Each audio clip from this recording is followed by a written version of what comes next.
Does the mirror ever show us more than what we want to see? Does our obsession with our own reflection block our view of the wider world? These are questions we may not often ask ourselves, but they hold the key to understanding the paradox of self-obsession. Consider for a moment the tale of the evil queen from the famous fairy tale Snow White. She was a queen of great beauty who became so infatuated with her own reflection in a magic mirror that she plotted to kill her own stepdaughter to remain the fairest of them all. The evil queen was so obsessed with herself that she lost her moral compass, her kingdom, and eventually her life. Her self-obsession not only caused her own downfall, but also brought fear and despair to those who were under her rule. In the modern world, while we may not literally seek to harm others in the pursuit of personal vanity, the story of the evil queen serves as a powerful metaphor.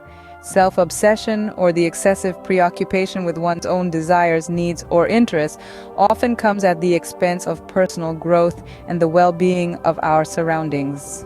One becomes so engrossed in their own beliefs and methods that they become resistant to change.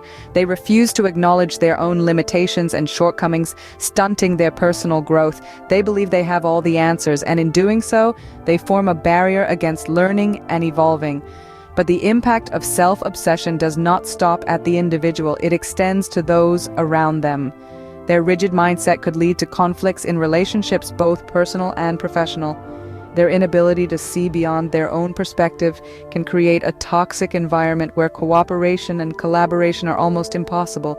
The story of Narcissus serves as a cautionary tale. It warns us of the perils of self-obsession, of the dangers of becoming so consumed with ourselves that we lose sight of the world around us.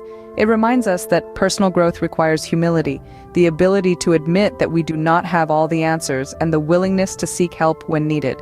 And so, we come full circle to our initial questions. Does the mirror ever show us more than what we want to see?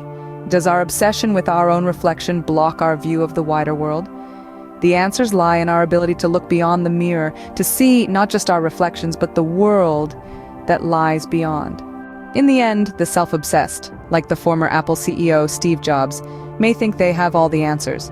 In reality, they are hindering their own growth and negatively impacting those around them. Jobs, who was known for his obsession with perfection, had to face his self-obsession head-on when he was ousted from Apple. Recognizing the need for help is not a weakness, but a sign of strength. It is the first step towards personal growth, development, and creating a positive and supportive environment for those around us, just as Jobs did when he returned to Apple with a more collaborative leadership style. So break free from the shackles of self-obsession and open up to the world of endless possibilities, just like Steve Jobs did.